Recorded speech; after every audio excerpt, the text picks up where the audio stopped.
आज हमारे साथ इस वीडियो में हम डिस्कशन करेंगे भूपेंद्र चौधरी जी से। और भूपेंद्र चौधरी के बारे में सिर्फ मैं इतना ही कहूँगा कि हम इस वीडियो में पड़पड़गंज विधानसभा की बात करेंगे और भूपेंद्र चौधरी पड़पड़गंज विधानसभा के निवासी हैं। वैसे तो इंट्रोडक्शन बहुत लंबा हो सकता है, लेकिन हम कोशिश अपने वीडियोस में ये करेंगे कि जिस विधानसभा की हम बात करें उस विधानसभा के निवासी से हम बात करें जो राजनीतिक रूप से जागरूक हो। तो भूपेंद्र भाई, आपका स्वागत है अपने इस डिस्कशन में। जी जी, नमस्कार भाई। और जो भी हमें लोग देखने या सुन रहे हैं उन सभी के लिए बहुत बहुत नमस्कार और जय श्री राम। जय तो श्री राम। बताइए सर। मैं पटपरगंज का निवासी हूँ और इलेक्शन को काफी नजदीक से मैं देखता भी आ रहा हूँ पिछले काफी टाइम से, 10 15 20 साल से। तो हम काफी नजदीक से देख रहे हैं उसको। तो तो मेरा सवाल, चुनाव आ ही गए हैं। हाँ, चुनाव आ ही गए जी हैं, एक बताइए। तरह से लोकतंत्र का पर्व। और दिल्ली के जी चुनाव हम बिल्कुल। ये मानते हैं कि बहुत महत्वपूर्ण है। तो सबसे पहला सवाल भूपेंद्र भाई ये कि मनीष सिसोदिया पड़पड़गंज विधानसभा सीट को छोड़कर क्यों भागे? सर, दरअसल क्या है कि ये तो मुझे काफी पहले लग गया था। एक तो उनको जब वो जेल गए और उसके बाद से जो उनकी इमेज बनी और जो भी उनकी टीम थी जो उनके जेल जाने के बाद यहाँ पे पूरी तरह से निष्क्रिय हो गई थी। तो उनका कुछ दिख नहीं रहा था यहाँ पे। फिर वो जेल से भी जब आए तो उन्होंने एक दो मीटिंग यहाँ पे की। उसके बाद कोई उनकी कोई ना तो पब्लिक मीटिंग यहाँ पे देखी गई, ना वो इस तरीके से सक्रिय देखे गए जिस तरीके से आम आदमी पार्टी या मनीष सिसोदिया पहले सक्रिय रहते थे। तो ये भर तो तभी गया था, चीजें तो तभी दिमाग में आने लगी थी कि हाँ, कुछ तो गड़बड़ है। ऊपर से क्या था कि जब वो फर्स्ट टाइम यहाँ पे जीते थे तो उनका मार्जिन था 12,000। सॉरी, उनका मार्जिन था करीब 29,000। ठीक है। फर्स्ट टाइम का मार्जिन था फिर उसके उनतीस बाद, हजार नहीं, पहली बार 12,000 था, दूसरी बार 29,000, तीसरी बार जो पिछली बार वो जीते थे तो यहाँ पे मात्र 3100 वोटों से जीते थे। ठीक ठीक है। है। तो एक दिमाग में चीजें तब भी चलने लगी थी कि हाँ, हो सकता है कि मनीष सिसोदिया सीट छोड़ेंगे। फिर उसके बाद शराब घोटाले में जिस तरीके से उनका नाम आया, जेल गए, तो पूरी तरह से ना उनका एक तरह से ऐसे हो गया कि मतलब उनका ना पूरा गेम बिगड़ गया। ठीक है। क्योंकि आदमी जो जिस तरीके से वो बात करके आए थे, जिस ईमानदारी और जिस तरीके से वो चीजें बोलते थे, और एक शराब घोटाले में एक शिक्षा मंत्री और अच्छा, दिल्ली का उप मुख्यमंत्री जेल गया। शिक्षा मंत्री जब दारू के चक्कर में अंदर जाए, दारू घोटाले के हाँ, चक्कर में।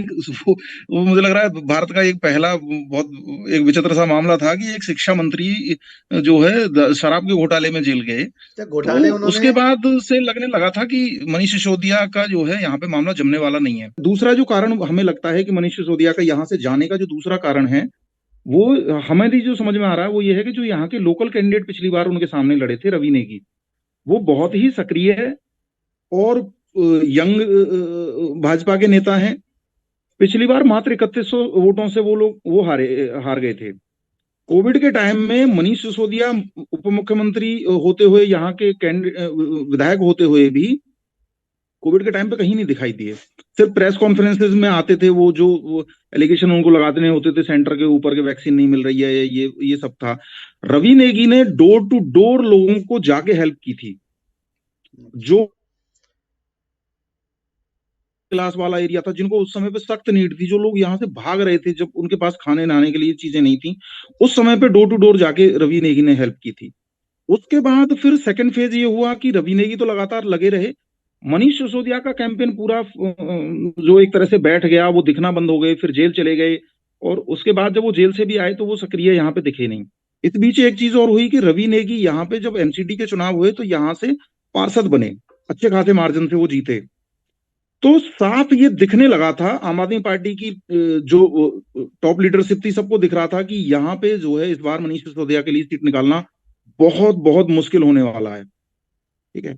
अभी भी आप देख लो, मैं यहाँ का रहने वाला हूँ। रवि ने कि आप 7 बजे 8 बजे आप मिल जाओगे तो वो व्यक्ति जो है यहाँ पे मार्केट में घूमता हुआ मिल जाएगा।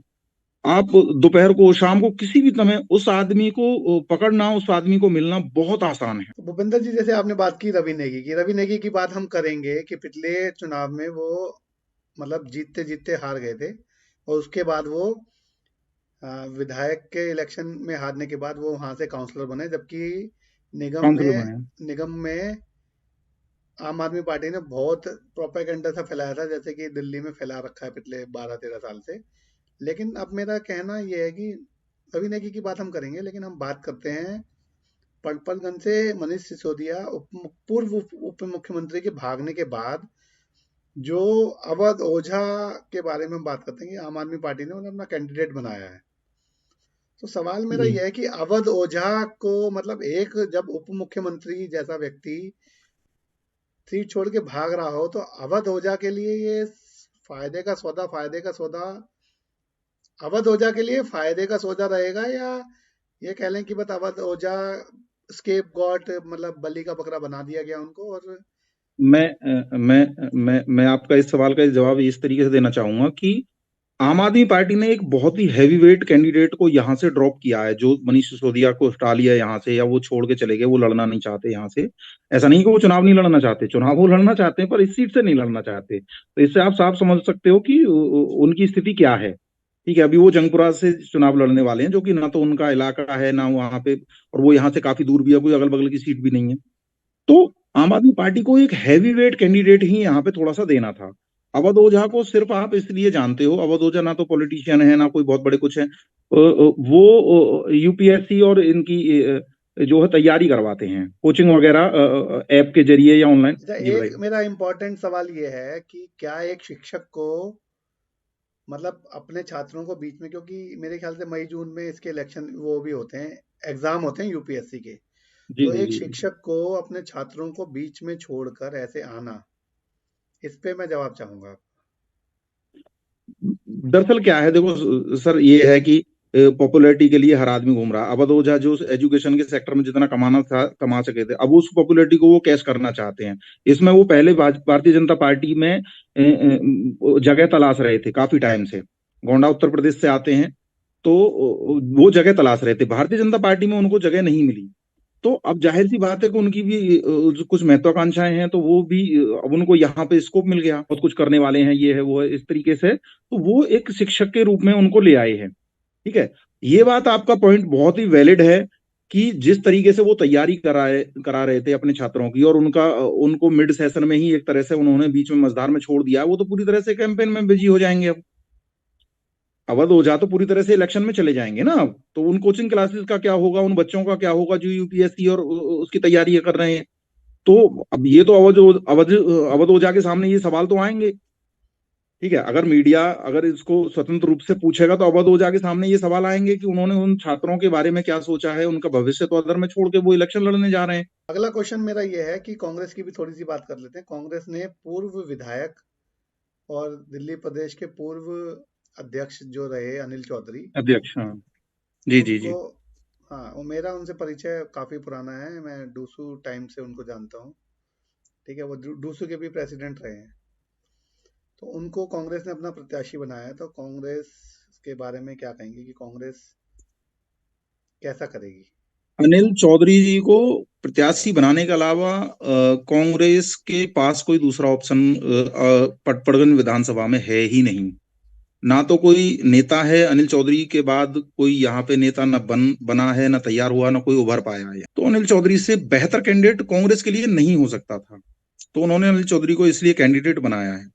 ठीक है, तो हार जीत का फैसला तो देखो पब्लिक करेगी, बाकी कैंडिडेट वो ठीक हैं। जो भी वोट मिलेगा अनिल चौधरी को अपने बिहाफ पे मिलेगा, मुझे मतलब एक बड़ा चंक उसमें, जो वोट अनिल चौधरी को मिलेगा उसमें एक बड़ा चंक जो मिलेगा वो अनिल चौधरी के अपने पर्सनल रिलेशन, जो भी वोट वो ले जाएंगे वो अपने हिसाब पे, मतलब अपनी कांग्रेस फेस वैल्यू पे। उनके लिए बोझ है। अनिल चौधरी अगर कांग्रेस से ना आके किसी और पार्टी से आते, तो आई थिंक और बेहतर कैंडिडेट, वो बहुत अच्छे, नो डाउट बहुत अच्छे कैंडिडेट हैं, बट उनके जो एक बैगेज है ना, जो एक बोझ है उन पे कांग्रेस अच्छा, अगला सवाल, अब हम आगे हाँ। बातचीत को बढ़ाते हैं और हम बात जी करते हैं कि बीजेपी, मतलब दो पार्टियों ने तो अपने कैंडिडेट घोषित कर दिए, कांग्रेस ने और आम आदमी ने। जी। तो अब डिस्कशन करने को बचता है बीजेपी। भारतीय बीजेपी जनता पार्टी, हाँ में जी। रवि नेगी के अलावा भी कुछ नाम चल रहे हैं, मतलब रेस होती है तो ये पहले दूसरे तीसरे नंबर पे कोई रहता है। तो जी जी दूसरे नंबर पे हम बात करें तो मतलब कौन और कैंडिडेट हो सकते हैं अगर रवि नेगी को नहीं मिला तो। बहुत सारे नाम हवा में उड़ रहे हैं, मतलब कह सकते जी हैं कि नाम चल रहे हैं। तो उन नामों में जी से जी जी। और कौन सा नाम हो सकता है कि रवि नेगी नहीं तो कोई और। देखिए ऐसा है, अगर बाकी तो भारतीय जनता पार्टी को और उनकी स्ट्रेटेजी को और उनकी जो चीजें होती हैं उनको समझना बड़ा मुश्किल होता है। ठीक है। अभी सुनने में ये भी आ रहा है कि दिल्ली प्रदेश के जो भारतीय जनता पार्टी के अध्यक्ष हैं, वीरेंद्र सचदेवा जी। सचदेवा जी, ठीक है, तो नो डाउट अगर वो भी लड़ेंगे तो कोई दिक्कत तो नहीं है पार्टी के लिए, लेकिन अब उनको समझ में नहीं आ रहा है कि मतलब वो कैसे करेंगे कि वो पार्टी को लड़ाएंगे, क्योंकि पार्टी ना दो, आई थिंक मुझे लग रहा है करीब 25-30 साल का वनवास शायद हो गया है पार्टी का दिल्ली से। तो प्रदेश अध्यक्ष के ऊपर बहुत बड़ी जिम्मेदारी है। वो अपना चुनाव लड़ेंगे, पार्टी को लड़ाएंगे, और इस बार आम पब्लिक में एक थोड़ा सा है कि जो एक ना अरविंद केजरीवाल का एक हनीमून पीरियड जो है वो खत्म, ऐसे लग रहा है कि थोड़ा कम हो गया है। ठीक है। तो इस बार भारतीय जनता पार्टी के पास एक अच्छा मौका है। तो अब देखते हैं पार्टी क्या फैसला करती है, वो तो पार्टी को ही फैसला करना है। बाकी अगर सचदेवा जी लड़ेंगे तो कोई खराब कैंडिडेट नहीं है, वो भी अच्छे कैंडिडेट हैं, लड़ सकते हैं कैंडिडेट वो भी भी चुनाव। और मतलब ऊपर से वही हम क्या है बात कि कर रहे देखो, हैं कि जब वो 7 वो पॉलिटिक्स कर रहे हैं और जो उनके दूसरे साथी हैं वो सांसद बन चुके हैं, संसद में बैठे हैं, तो उनके लिए भी कोई बुरी चीज तो नहीं है कि वो चुनाव लड़े, तो कोई खराब बात है, वो नहीं, चुनाव लड़ सकते हैं बिल्कुल वैसे भी और जीत आदमी भी कोई सकते भी हैं। व्यक्ति राजनीति में आता है तो वो चुनाव लड़ने ही आता है। वो चाहता है कि वो मंत्री, जी जी बिल्कुल। सांसद, विधायक या फिर मुख्यमंत्री बने। लेकिन जो वीरेंद्र वीरेंद्र सचदेवा जी हैं, उनको पटपड़गंज, मैं मतलब ये मैं अपनी बात कह रहा हूँ कि पटपड़गंज से चुनाव न लड़के, अगर सचदेवा जी को चुनाव लड़ना ही है तो फिर सीधा जाए नई दिल्ली से चुनाव लड़े, नई दिल्ली से चुनाव लड़े ना, अरविंद केजरीवाल के सामने चुनाव लड़े, वहां पे डिफीट दें उनको। और अरविंद केजरीवाल को जो भी कैंडिडेट डिफीट देगा, आप ये मान के चलिए कि पार्लियामेंट्री वोट जिस दिन भारतीय जनता पार्टी का बैठेगा और बहुमत आएगा, तो जो व्यक्ति भी अरविंद केजरीवाल को अगर डिफीट दे के आता है तो आप निश्चित उसका नाम लिख लीजिए, 2 या 3 जो भी नाम चलेंगे कोई भी होगा। तो सचदेवा जी के पास मुझे लग रहा है पटपड़गंज से चुनाव की बजाय जो है नई दिल्ली से चुनाव लड़के आए और अरविंद केजरीवाल के लिए मुश्किल खड़ी करें, और वहां से अगर वो जीत के आते हैं तो उनके लिए तो फिर दोनों हाथों में लड्डू है कि उनका नाम खुद ब खुद मुख्यमंत्री की रेस में आ जाएगा। इतने हैवी वेट, मतलब इतने बड़े नेता को अगर वो हरा के आते हैं, अरविंद केजरीवाल को, तो सचदेवा जी के पास ज्यादा बेहतर मौका वहां पे है। यहाँ पे तो यहाँ का जो लोकल कोई है, जो जो पहले से तैयारी चल रही है, जिस तरीके का एक माहौल है, ठीक है, अगर आप मेरे से पूछो कि भारतीय जनता पार्टी का अगर मैं कहीं कुछ करना, तो नो डाउटली आदमी ना रवि नेगी पे ही बैट करेगा यहाँ पे। नहीं, देखिए रवि मनीष नेगी। सिसोदिया का यहाँ से जाने का एक बहुत बड़ा कारण, सर बहुत बड़ा कारण रवि नेगी ही है। और आप ऐसे व्यक्ति का ही टिकट काट के अगर किसी को ले आएंगे ना, तो वो पार्टी के हिसाब से मुझे तो नहीं लगता कि एक अच्छी स्ट्रेटेजी होगी, मुझे नहीं लगता।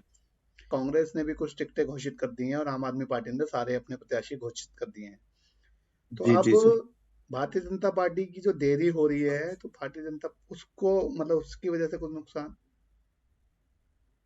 भारतीय जनता पार्टी को बिल्कुल हाँ कैंडिडेट डिक्लेयर करने चाहिए, जितना जल्दी, एज सुन एज पॉसिबल, जितना हो सके जल्दी करने चाहिए। लेकिन जनता पार्टी की एक अपनी स्ट्रेटेजी ये होती है कि वो सोचते हैं कि वो कैडर बेस्ड पार्टी है, उनके चुनाव चिन्ह को और उनकी पार्टी को लोग पहले देखते हैं वोट के लिए, कैंडिडेट को बाद में देखते हैं। लेकिन कैंडिडेट को थोड़ा सा टाइम ज्यादा मिलेगा, अगर वो पूरे फील्ड में पूरे क्षेत्र में घूमेगा, डोर टू डोर अगर एक एक दो दो बार चला जाएगा, तो बहुत बड़ा वोट ना ऐसा होता है जो इस बात से ही इन्फ्लुएंस हो जाता है कि कैंडिडेट उनके पास आया तो करने चाहिए, अगर उनको आम आदमी पार्टी को अच्छी टक्कर देनी है, जल्दी से जल्दी करने चाहिए। अब जिसको भी लेके आओ उसको पूरा टाइम तो दो कम से कम। आप इस तरीके से थोड़ी करवा सकते हो कि दो या हाँ, तीन लोगों की जैसे पेपर कि तैयार करवा के आप लास्ट मोमेंट तक रखते हो, और फिर लास्ट दिन से पहले, एक दिन पहले आप डिक्लेयर करते हो कि इस आदमी को टिकट मिला, वो पहुंच भी नहीं पाता पूरे क्षेत्र में। बाकी भारतीय जनता पार्टी अच्छे तरीके से स्ट्रेटेजी बनाना और लड़ना जानती है। अब ये समझ में नहीं आ रहा कि दिल्ली प्रदेश बीजेपी जो है या दिल्ली में और स्पेशली विधानसभा चुनाव में आगे कैसे गड़बड़ कर जाते हैं, ये समझ में नहीं आ रहा है। नहीं, एक्चुअली सुना जहां तक ये जा रहा है कि अब संसद का सत्र 20 तारीख तक है शायद। 20 जी दिसंबर जी तक। उसके बाद कुछ जी, सीटों पर तो प्रत्याशियों की घोषणा हो जाएगी। हो सकती है, हाँ। तो जी आज के डिस्कशन में हम लोग, आपने बहुत अच्छी जानकारी दी अपनी पड़पड़गंज विधानसभा के बारे में, तीनों पार्टियों के कैंडिडेट्स और जो जो संभावनाएं हो सकती हैं, और आपने कुछ लोगों को सजेशन भी दे दिया आपने इस डिस्कशन में। तो अच्छी बात है, थैंक यू सो मच। आप ज्वाइन किया आपने, और उम्मीद करेंगे कि आगे भी ऐसे ही डिस्कशन और जी विधानसभाओं के बारे में, क्योंकि जी मुझे जी। पता है कि आपको दिल्ली के अलावा उत्तर प्रदेश की जानकारी है, और किसानी की भी, नहीं, किसान मैं किसान जी परिवार जी से आते हैं, तो आपको उसकी भी बहुत अच्छी जानकारी है। जी। प्रबुद्ध। हम जब आपसे मेरी बात हुई थी कि हम बात करेंगे इस बारे में, तो मैंने कहा ठीक है, हम कभी भी हम तैयार हैं उसके लिए, और जब भी समय मिलेगा हम बैठ के बात करते रहेंगे। और बहुत सारे सर मुद्दे हैं, देश में मुद्दों की कोई कमी नहीं है। और नेक्स्ट टाइम हम जल्दी बैठेंगे और एक अच्छा डिस्कशन। और सभी जो व्यूअर्स हैं हमारे, जो देखने वाले हैं, उन सबके लिए बहुत बहुत नमस्कार, और आपका भी बहुत बहुत धन्यवाद कि आपने मुझे बात करने का मौका इस okay, thank you so much.